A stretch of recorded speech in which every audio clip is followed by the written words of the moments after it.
Hi, this is George Cow, and welcome to Our Highest Work, a podcast where we are gathering and sharing and discussing the best ideas for a spiritually based business success. And today, I have another one of the special episodes for you where I've got one of my clients and friends, Bridget, Marsh, and she's going to be here, and we're going to have a conversation around the topic of authentic selling. And she's prepared some questions that I thought were great questions, and we'll just kind of take the conversation from there. So by the end of this episode, my hope is that you will have been inspired by the idea that selling doesn't have to feel icky, and that it can be done in a way that feels of service and of compassion to ourselves and to the people that we're talking to. So without further ado, let me bring on Bridget. Hi, Bridget. Hi, George. Well, I'm really excited to be here and interview you. It's Yeah, just wonderful. yeah. Uh, I'll just share very briefly, it's a beautiful day here in Auckland, New Zealand, where I'm sitting at my in my office, the door's wide open and the sun's streaming in. So, yeah, Oh, and that's wonderful. cows are in the paddock outside, so you might just have some background noise of cows mooing. But anyway, here we go.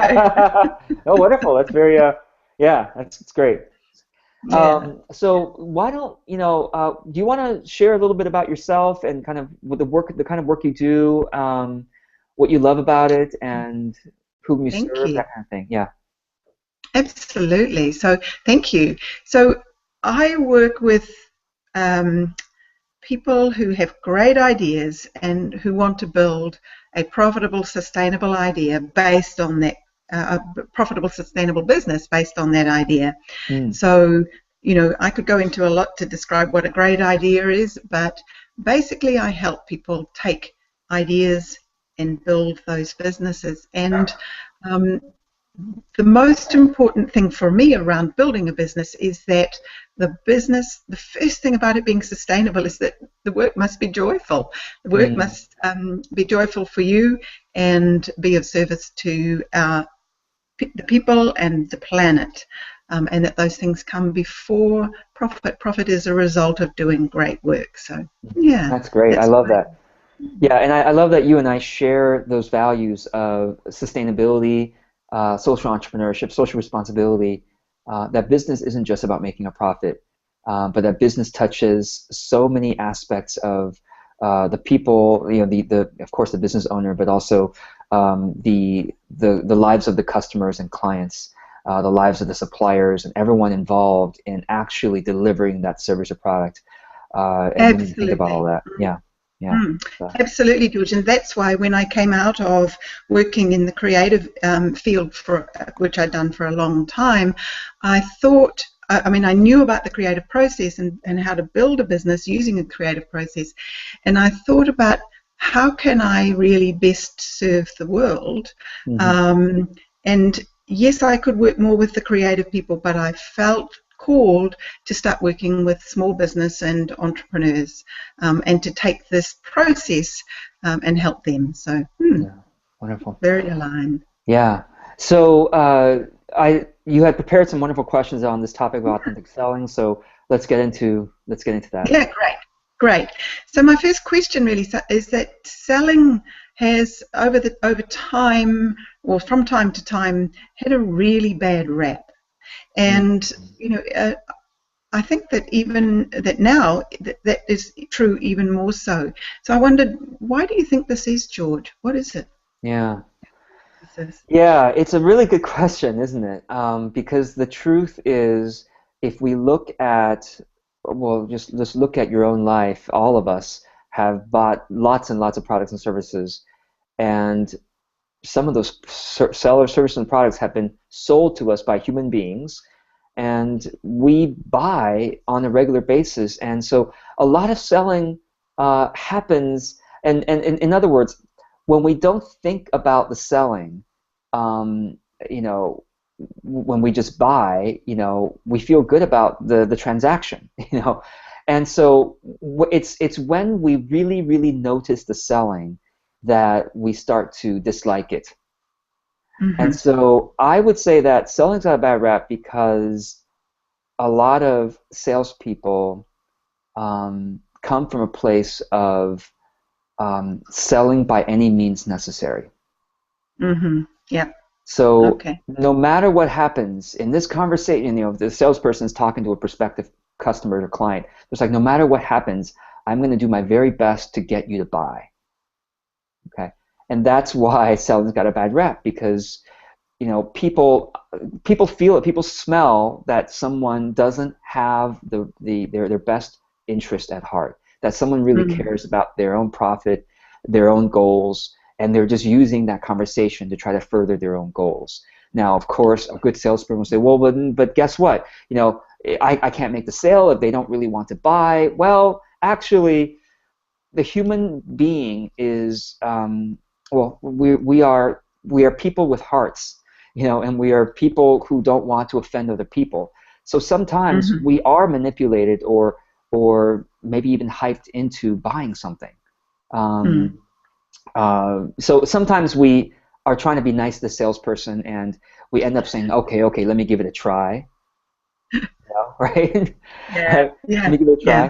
try. So that's one instance where, of course, selling gets a bad rap because we regret that later. Mm. Another instance is where the salesperson makes it sound so good, and we've seen this online in marketing too.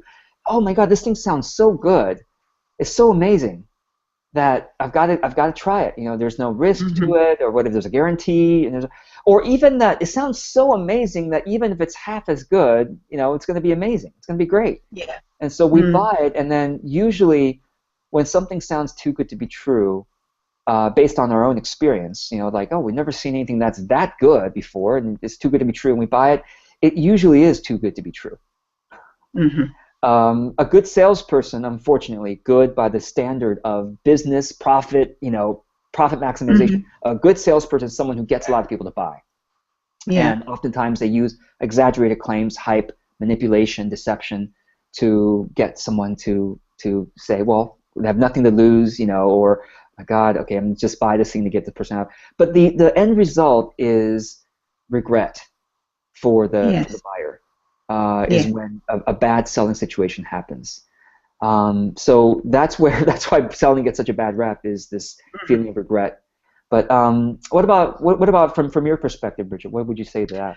So yeah, thanks, George. I mean, I think that from my perspective, what I've learned is that uh, as human beings, we buy based on emotion, and then we justify. It's Yeah. almost always how the buying process works. And what's happened with sales is that they have learned which emotions are the ones that get us most into a buying motivational position, Right. and their fear and their scarcity, and those sorts of things that we don't want to lose out. Mm, So buy now because the price is best right now, or buy yeah. now because there's only this number of them, Right. or buy now because everybody else is doing it and you're going to miss out. So what's happened in the sales process, it seems to me, is that this fear of losing out, this scarcity model of the world, and you need one of these because everybody else has got one.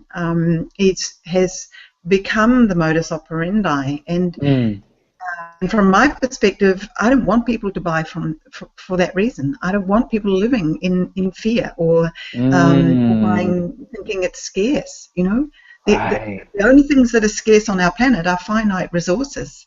Right. Everything Yeah. else isn't scarce.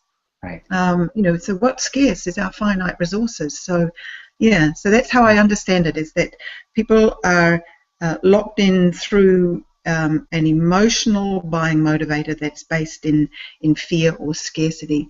Sometimes it's based in desire, but that is a less powerful emotion. Yeah. I Mm. agree. I agree. Yeah, it Mm. is a great way of putting it, that it's the emotions that salespeople have learned to manipulate within Yes, us. yes.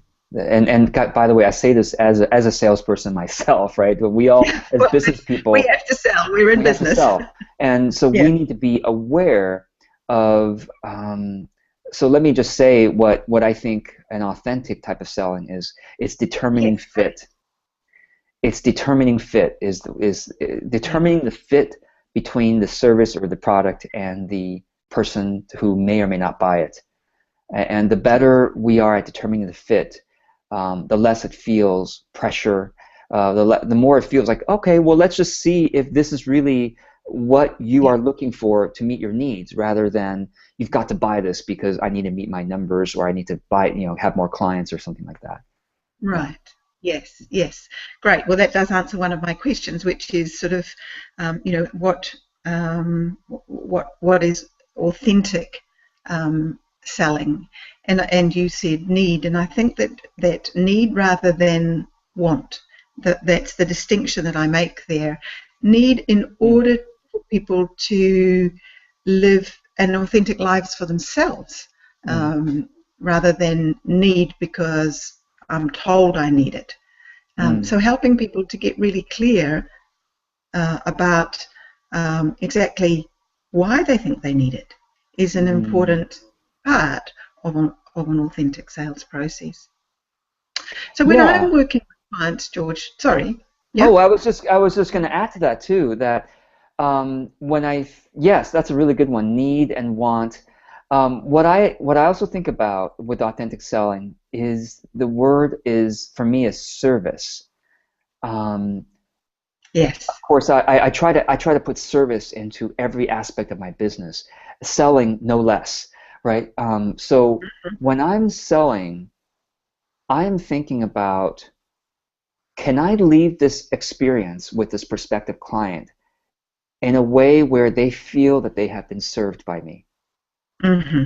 Yeah, And they won't feel served if I'm just trying to push them to buy something. Okay, because later on, maybe sometimes not even in the moment, but later on they'll kind of feel like something was not quite right in that conversation. Like they may have made a decision, and later on, like, what just happened? I just bought something, or what just happened? But it's like, oh, okay, I really felt heard and seen and served mm-hmm. is what I want to give Mm-hmm. my prospective client experience Mm-hmm. of. And the only way they Mm-hmm. can feel that is if ideally, the selling conversation is a two-way thing, right? Ideally, where I listen and say, gosh, what is it that you really, like you said, needing at this time or even wanting? Mm-hmm. And what do I have that I think might be of use to you, or maybe you're not the right fit and I should refer you to someone else? Yes, Because yes, as a absolutely. as a truly good salesperson, if it's not the perfect fit, you should refer that to another salesperson, another business, another service Yeah. that could serve them better. Because guess what? You're building another good relationship with another referral partner as a result of that referral. Yes, Um, yes. the other thing is a lot of times our selling isn't, unfortunately, in conversation, but we're still trying to sell through a website. We're trying to sell through the words written on our website. And so, but still, the heard and seen is still important. And so, Yes. whenever possible, we need to talk to our prospective clients so that we really understand. And this, by the way, this is something I try to do at least once every 3 months, is to have a heart to heart. I really do this almost every day because I talk to my clients, so I really listen and hear what they're really needing. But for everyone listening to this, if you don't at least have a heart to heart, deep conversation with a prospective client once every 3 months, in terms of like understanding why they're looking for the type of service you have. If you do that, your marketing will be better than most of your peers, because then you can put in your understanding of their needs and how they say what their needs are on the website, so that when someone like them goes to the website, they're like, oh, I feel seen, I feel heard, this person understands, and therefore they're trying to determine the fit here. I seem like I'm the perfect fit for what they're offering. Um, so anyway, I'll let you take it over with the. Well, that's Yeah. great, George, because actually it leads into my next question, which is that people are often confused, it seems to me, between marketing and sales. Oh, yeah. And so, how do you distinguish the one from the other? Mm. Or do you actually need to? Yeah, yeah. No, that's you know, I think people who know marketing well Mhm. would say that the entire business is about marketing, right? Yeah. Whether it's the website copy, or whether it's the enrollment process, or whether it's the service delivery itself, that all affects their marketing, because if the service is well received and truly transformational, then the customer will do the marketing for you. And so like the Mhm. the marketing gurus often say that the entire process is really marketing, from the logo design all the way to the service delivery, all the way to the operations or whatever. But maybe a salesperson would say the same thing. But I think it's interesting that you distinguish the two, because the way I distinguish it is actually between visibility and enrollment, or sometimes I say content and enrollment. And I want to hear your answer too, because I know you have an interesting probably way of responding to this. So what I mean is, I think of marketing more as visibility, and I think of sales more as enrollment. Throughout most of any given year, I'm working on, in terms of my outreach, I'm working on visibility. And by Mhm. visibility, for me, that means content. I am giving useful, hopefully entertaining, and hopefully digestible content to my audience on a regular basis, whether it's through Facebook postings, or a blog posting, or a podcast, or a video. I just give great, useful, helpful content. As I mentioned in other episodes before, the content giving is both good for the audience and good for our relationship, but also it's helpful for me to continue sharpening my skills and my thinking on the topics that I work on in my life. And so it has a win-win-win all around. And of course, more content out there means that more people can find us. So I think content really is great marketing, especially when it's sincere.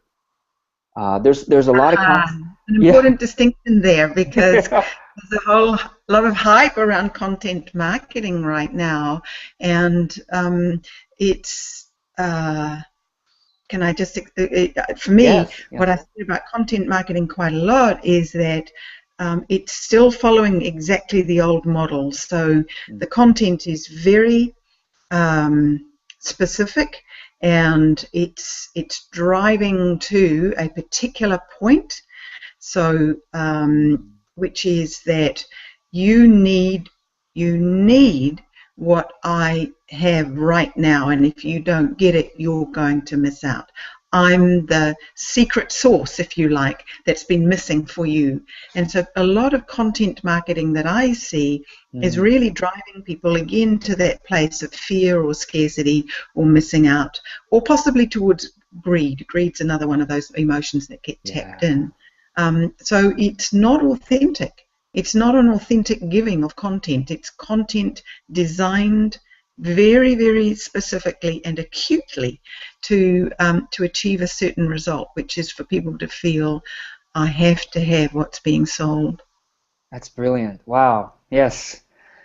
Yes. It's I think a lot of it, and you know what, Bridget, what's amazing is that there's a lot of marketing training out there that actually tells people to do this, right? That says Exactly. your content is supposed to get people, everything you do is supposed to get people to buy, and so therefore why not your content as well?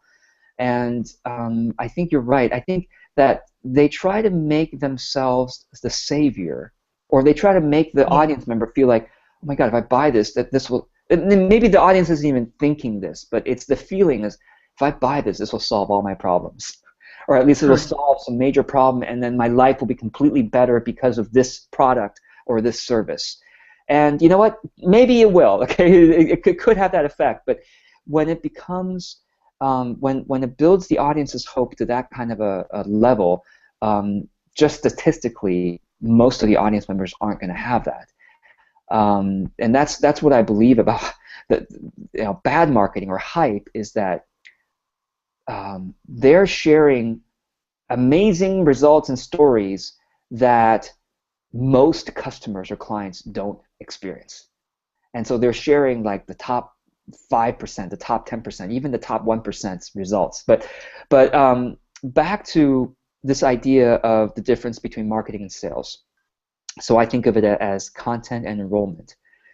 So content, when it's shared sincerely to help, and that's it, sincerely to help, or sincerely to explore some idea that you have. Okay, I think that's perfectly okay too.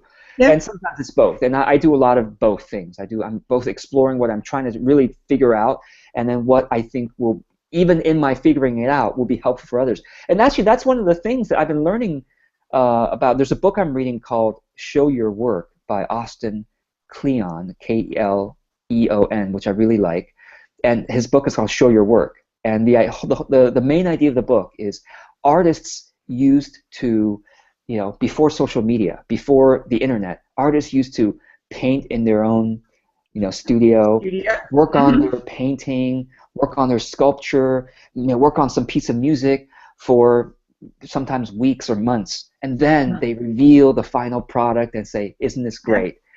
Hopefully the world will like it."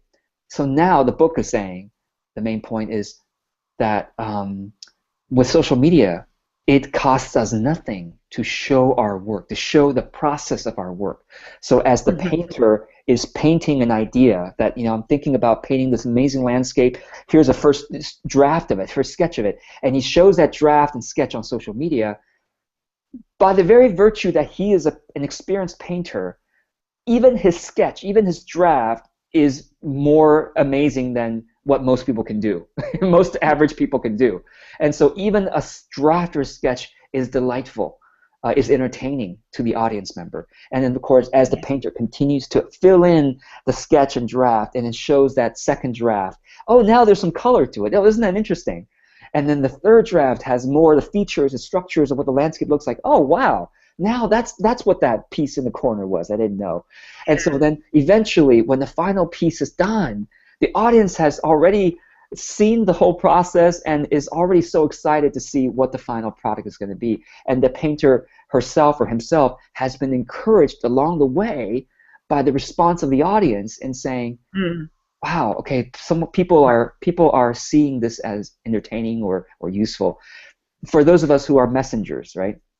Those of us and who, sharing yeah, along the way. and sharing along the way, and brightening up people's day along the way, and for those of us who are teachers and coaches and healers, when we can explore publicly, whenever we are able to explore publicly what we're coming up with, what we're learning, maybe a recent client session, you learn something, or a client at a aha moment, and you share that tidbits that many other people can use, and you share that.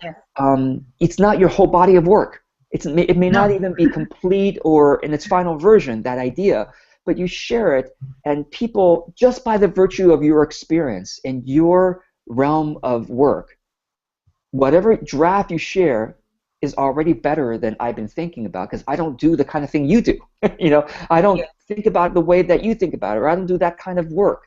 And so as an audience member, right, I'm going to benefit even from your draft, even from your process. And so I think of content as both exploratory, benefiting our own exploration as artists and messengers, as healers, as coaches, but also benefiting the audience as we continue to show our work, the process of it, and finally the finished version is going to be even more helpful. So I think of content as something that it ideally should be done throughout the year, and then so that's what I see as a really effective way of marketing. And then sales is enrollment, which I do once or twice a year. I open up my coaching program to be available for people to sign up, and so during those times I email my list. And I enroll them. I tell them, hey, listen, my coaching program is open. If you're interested in working with me, let's have a free or fill out this application. Let's have a free half-hour conversation. And if it's the right fit, then we will continue the work. If it's not the right fit, I'll refer you to someone else, or I'll at least give you something in the exploratory session that is beneficial. And so anyway, so that's how I think about marketing versus sales. And I'd love to hear what your response is to that too. Yes, it's just in terms of my marketing, I like to share conversations or as you said, aha moments that clients might have had, and I often blog about that. those aha moments, because they're helpful for other people, because they sit in my mind. I'm really clear about it, but when a client suddenly gets it, and I've got a context in which to talk about it, people find that very, very helpful. Yes, So yeah. actually, I love the context, meaning you have this idea, but when you can Yes. couch it in a story of what a Yes. client went through, people can Yes. understand and digest that idea better. Absolutely, because they can relate to the context, and Mm. so yeah. So Mm. that I find that very, very helpful. Um, uh, since working with you, I'm really exploring also this the possibility that that people will actually put their hand up, and that I Say don't more. need. Well, what I mean by that is that if I am visible, so in my context, that does mean going out and meeting people. Mm-hmm. But if I am visible, people will, and they see my stories as well on the net and in different places, and read my blog perhaps. Um, when they know that it's right, they will actually reach out to me, and I'm just exploring what the what that might feel like in terms of my own business model, as being attractive to people rather than as pushing myself out to people. So I'm exploring that context, and that the possibility that if I'm visible enough, actually, people will put their hand up. And the other side of that, of course, is that I'm restructuring my life in order to make it possible for me to work only with people who reach out to me and say, I like what I see and I like what I hear, and I want to work with you. And then we've got real service. And then the sales conversation isn't actually a sales conversation at all. It's simply that's interesting. So how did you see that I could help you? So it's really Yes. flipping it around completely, and my asking the question. So how did you see I could help you? Well, I thought you could do this, and this. Great, yes, I can. Or no, I can't. But I do know someone. But usually, if they've reached out, then that question is, so what would it look like if I was working with you? Rather than me saying, so this is what it would look like. That's brilliant. So sometimes people call that they came to you pre-qualified, right? Yeah, And they that's sort of like qualified a themselves. fancy They've technical term. totally decided they're ready to work with me, and I'm the right person. Yeah, and And my best clients are the ones that do that. mm, And they're the ones I love working with the most, because they willingly put their hand up. yes, right. And again, you say that happens because of your blog, because you're out there meeting people, right? Yes, Yeah, yeah, great, yes, yes. wonderful. Yeah, Great. great. So what's next? What's next on So your just a little bit more about the place of sales in the context of an authentic business, I think, George. Sort of. I mean, we've almost got there in the last little conversation, but Mhm. what is the place of sales Mm, in the context of an authentic business? okay. Yes. So sales is let me just say that I think sales is the process, and you've touched on this just now too. Sales is the process of answering the client's burning questions about the service is really the best Mhm. place. It is, right? It's like Yeah. when someone comes to you and says, "Gosh, Bridget, I've I've been I've been consuming some of your ideas. Maybe it's on social media or on blog, or I heard someone tell me about you, and I'm curious. I have this type of business. Can you help me with that? Or someone who is uh, listening to this, watching this, may have a product, and someone comes to them and says, "Hey, I've seen someone I know use this product, and but I'm not sure it can really fit in my situation. Can it?" And so I think that in an authentic business, sales is really best done as a way to answer questions, answer them in a courteous, efficient, and service-based way. Now, I also, back to earlier what I said about it being about determining fit, right? So when we're answering questions, when sales is about answering questions, it is about determining fit.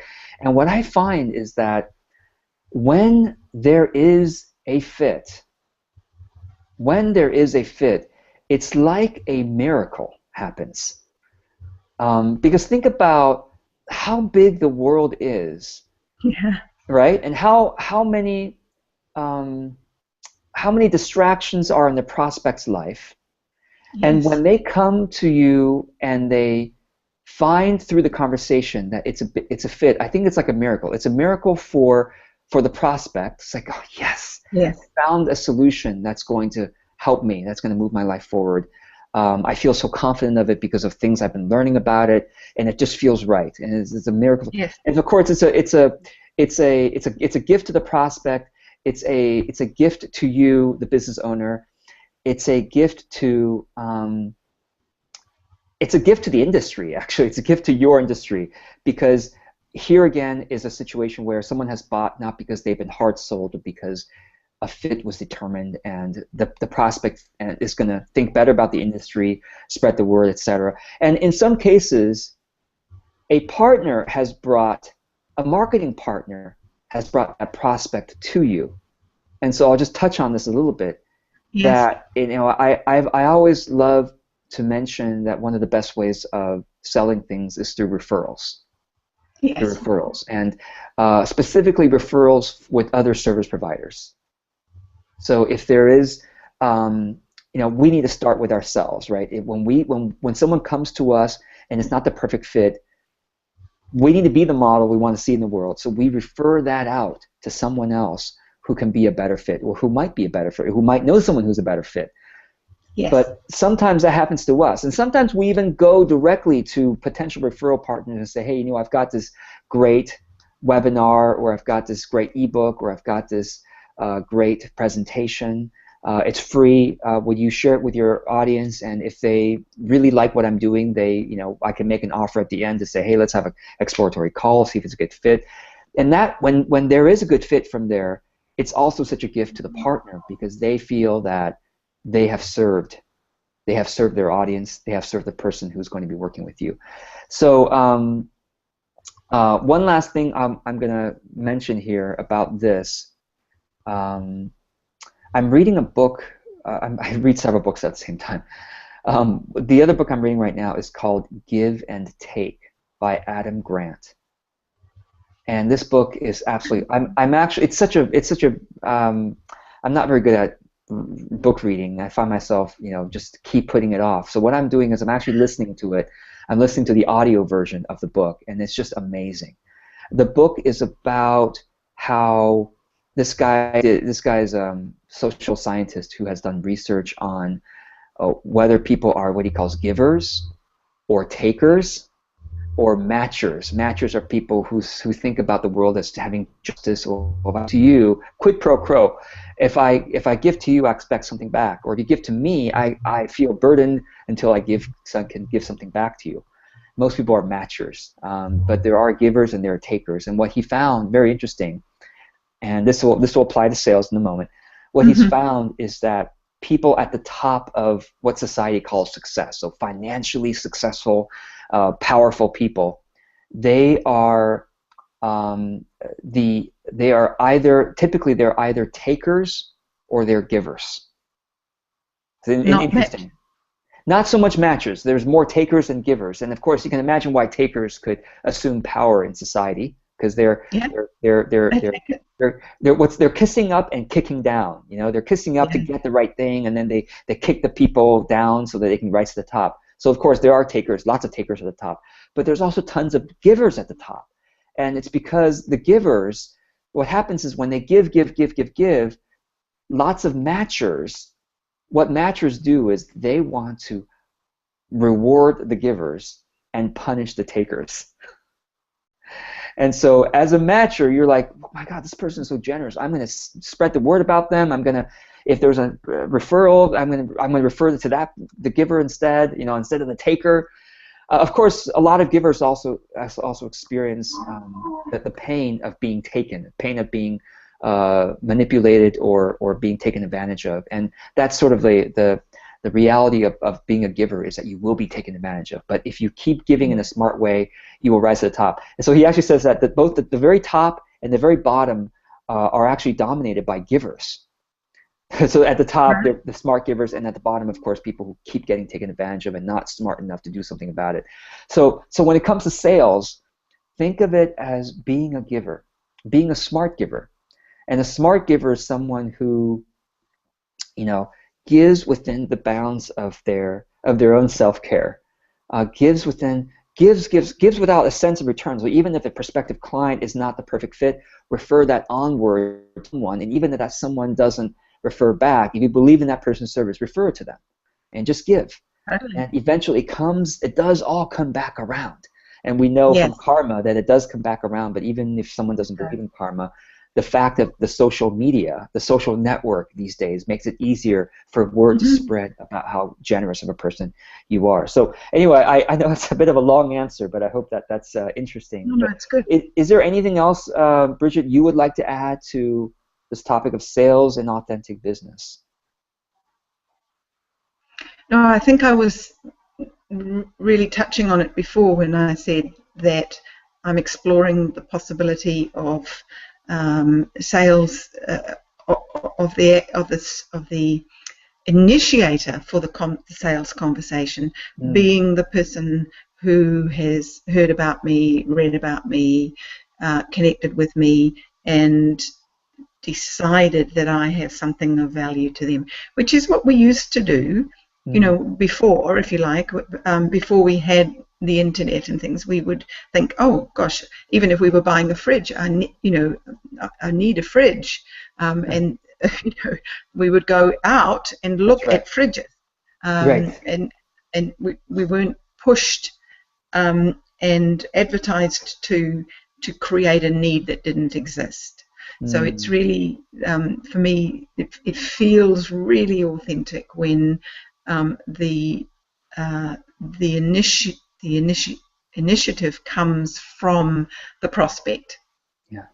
And that feels very, very powerful. Yeah, no, that's a really great. Yeah, that's a really good focus. Yeah, I agree. Networking. Yeah. Good. Okay.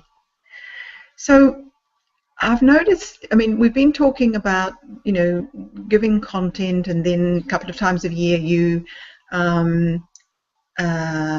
might let your list know that you're opening up your coaching program, and invite them to have an exploratory conversation with you. In that conversation, what sort of triggers are you looking for? At what point do you become interested in your clients, and begin to want, or your prospects at that point, and begin to want them as clients? What are those triggers for you? Because I think that, on the model we've been talking about, attuning ourselves to those triggers is really important. So what are those triggers for you? Yeah, so I think probably my answer is going to be different than how some of the listeners are going to experience at their own business. So let me say what I mean first. So when I have a conversation with a prospective client, they've already applied to work with me. Yes. They've already applied to my coaching program, and so the conversation, when I start that conversation, it's a half-hour phone call, which I give to everyone who applies to my program. And I basically start off by saying, I am here in this half hour to help you as much as I can in the time that we have in this half hour. And I'll make sure that at the end we have just a few minutes where I can answer any questions for you about working with me. And so that's it. So then we just go. They'll start telling me what their issues and challenges are, and then I'll respond with something doable, something tangible that they can apply, or some perspective that helps them think about it different. And then I make sure I look at the clock so that 3 minutes before the end of the hour, I say, great, so we have 3 minutes left. I want to make sure I answer any questions you have about working with me in my coaching program. This is the chance for you to do it, to ask your questions. So any questions?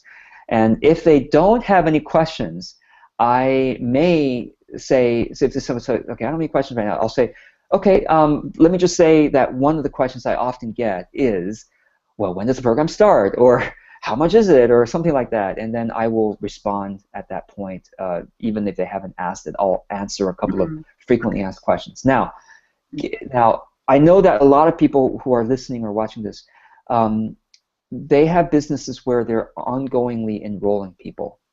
Like they don't have a coaching program per se, but they can enroll people anytime until their practice is full, and then they're open again for enrollment. Rolling admissions, rolling enrollment, you might say. And so maybe I could apply your question there, right? Would that make sense to apply your question, that if you're just talking to? What I'm thinking is I might ask the question in a slightly different way. Sure.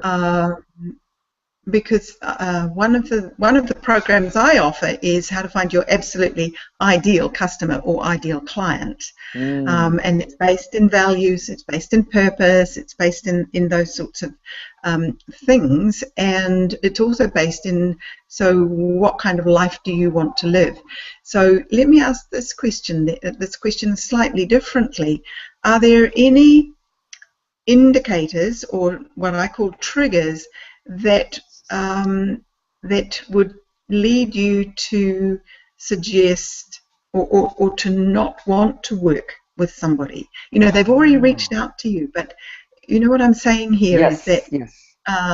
So for me, I'm really clear that I won't work with all sorts of businesses and business owners, and Can you give me some examples or anything you can share? Well, if I hear that a business owner doesn't care about his staff, doesn't care about them as people, I'm not going to be able to change that, because that's a value that he has. So it's going to be really, really difficult for me to work with him. Or her. Right. Another thing might be that if I feel that they're really driven only by profit, and I can't get any sense of that they care about the planet, that they know that it's a finite planet, and that they have this, their life has an impact on people on the other side of the world. If I don't get an indication that those about that, then I'm not going to be able to serve them. So it's those sorts of things that I'm listening for. So I wondered if you had some that you might share. Yeah, no, great question. Okay, so this is much clearer to me now. So I would say, and I'll try to answer in a way that those who are listening who have a very different type of business can also kind of think about that. So I would say the main thing I would say is, what does our service, for whom does our service really help? And the way that we can answer that question is looking at whom we've already been serving. So look at the clients you've already served, or the people that you've helped who are friends. Maybe you have a certain healing modality, you've tried it on friends, and see, well, for whom has it been effective, and why was it effective for them? Was it because they're one type of person, or because they have a certain behavior already in their life, they have a certain habit that makes your modality, your method, your solution more effective? For me, it's that they are a certain profession. I find that because of how I started in my own business, I tend to connect really well with coaches and with healers, people who have this passion for personal development. They just really connect with the kind of work I do, and I'm really able to help them. We have this kind of language we can use together. And if someone doesn't have that, that's one of my triggers. It's like, okay, it's going to be a real uphill battle for me to work with them, because they're not going to understand the kind of language that I assume they have or something like that. And so through that conversation, even through the, generally speaking, actually, the website tends to filter out filter out those people. And then in the conversation, exploratory call, that comes out. The other thing, well, actually, something you said, Bridget, which is brilliant, is the values. So we need to ask ourselves, what values do I believe that most people should have, including my clients? What values should they have? And as we are talking with them, if we get a sense that it's opposing one of those values, we need to dig a little deeper and see if they really don't hold that or if it's a misunderstanding. But if we don't get a sense that they hold that value, like you said, Bridget, it's good to, maybe refer them to someone who isn't as passionate about this particular value as we are. Bridget, there's plenty of business coaches, right, who don't care about people and planet. Yeah. They just care about profit, and it's okay. Yeah. Well, we can refer people to them. Maybe they'll refer people to us who are more, sustainability minded or personal development minded than they care to be, and that's okay too. So anyway, that's I would say that the effectiveness, to whom is it really effective, and I use that as a trigger, as a filter, and also the values is really important. And it's also a third one. A third one is that and this is in my application, I actually ask people about their finances. And I say, hey, you know what? I'm really clear with you what the price of the program is, and is it going to be a hardship? And if it's a hardship, I talk with them about it on the phone. If it's a hardship, I want them to be really clear about it. I typically don't take anyone for whom it is a hardship unless it's an amazing fit for some reason. So that's another one of my filters, I guess. Yeah. Great, thank you. So one of the things that I've discovered, particularly with small businesses, and I work with service-based businesses mostly, is that they're afraid to turn people away. They're really afraid because they think, I've got to take this client now. And the way I work with that is that I say that if you spend your energy working with a non-ideal customer or a non-ideal client, in your way of working, your way of being and working will become aligned to those non-ideal clients, and you'll actually find it harder to attract your ideal customer, your ideal client. So being willing to say no, and say, no, my ideal customer is someone who really does care, and whose values are aligned. You will, because then you'll develop in a business, you'll develop your systems, your language, and everything else aligned to that ideal. And being willing to say no is so powerful in terms of fine-tuning and attracting the people who are the right clients for you. I love that. That's so true. I hadn't actually thought about it that way, so I'm really glad you brought that up. Yeah, brilliant. Okay, good. Yeah. Okay, this has been such a fun conversation. I've got one more question. If you had just one piece of advice for a novice salesperson, just one piece of advice for a novice salesperson, what would that piece of advice be? Yeah, no, that's a really good question. So I will, I'll say that a salesperson could include a business owner, because business owners typically have to sell as well. So I would say that the one piece of advice would be give that prospect what would be the best solution for them, whether it's your service or not. And I know it doesn't sound intuitive because, if it's, again, this is counterintuitive to the mainstream sales training, which is get them as whatever you can. But I have found time and again that when I'm able to say, and by the way, this includes your service. Now, don't back down if your service is truly a good fit for them. Okay, say, you know what, I think I can really help you. And Bridget, earlier you said that too, and I like the way you said that. I think I can really help you.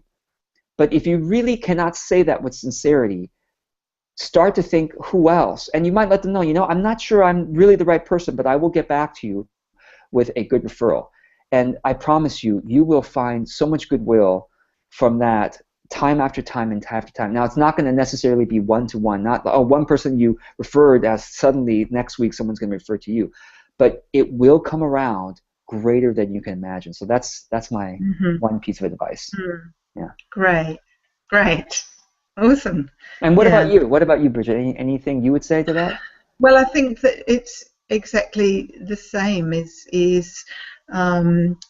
Don't be afraid to say no. Really don't be afraid to not get a sale, because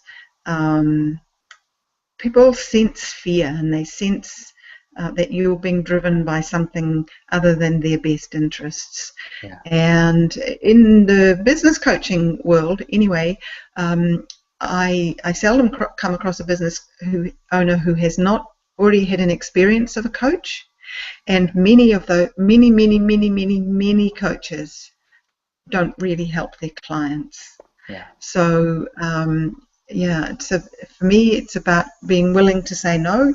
I'm really not the best person for you. What I've heard is that this is what you're looking for. Have I heard you correctly? And then if they say yes, then as you said, I can refer you on to somebody who could help you better with that. Yeah, exactly. No, that's brilliant. Yeah, because if we can all refer the right people to one another, what a beautiful world that would be. Yeah, everybody would have more than enough clients. Yeah. It's the people who hoard. It's ironically, if we say yes to not the right fit, everybody suffers. The client is getting the best fit. We as a business owner are suffering because we're not serving the people we're supposed to serve, or our best fit to serve. And then, of course, someone else who could have been a better fit is also suffering. So it's like, let's all form a global mind, a global network where we are referring to each other. And the truth is, as I always like to say on this show, there's a higher realm, and there's a higher connectedness that we cannot physically see, but it is there. And so, well, Bridget, we are coming to the end of the hour, but I just want to thank you so much for leading this conversation, coming up with those questions, sharing your amazing insights. Where can people find you, and what do you recommend for them to? How do you recommend for them to follow you? Well, on my website www.creatingwhatmatters.nz or .co.nz, I've just made the shift there, but creatingwhatmatters.co.nz, and they'll be able to read about me. They'll be able to read my story. They'll be able to click on. I have lots of things that are very useful for them, and they can take my training, my online training about Know Your Customer. It's a completely free training. I'm just about to post another lead magnet up there. So there's lots available. They can just click on to subscribe and get my blog and get my insights that I get when I'm working with my clients. Wonderful. Thank you, Bridget. Thank you so much. I hope people will check your website out. Yeah, and I'll be sure to put that link in the show notes as well. Thank you. Yeah. Thank you, George. Fabulous. Yeah, so let me end this episode, as I always like to say to everyone who's watching, listening to this, remember that you are cared for beyond your wildest imagination. There is a greater power that is ensuring that the destiny of your soul, the destiny of your consciousness, the destiny of your life is toward the good. And so with that foundation, that strong foundation of love, actually, go and do your greatest work today, or do your work with that kind of attitude in mind, that kind of sense of being cared for, and therefore also caring for others. So until the next episode, be well. Be well.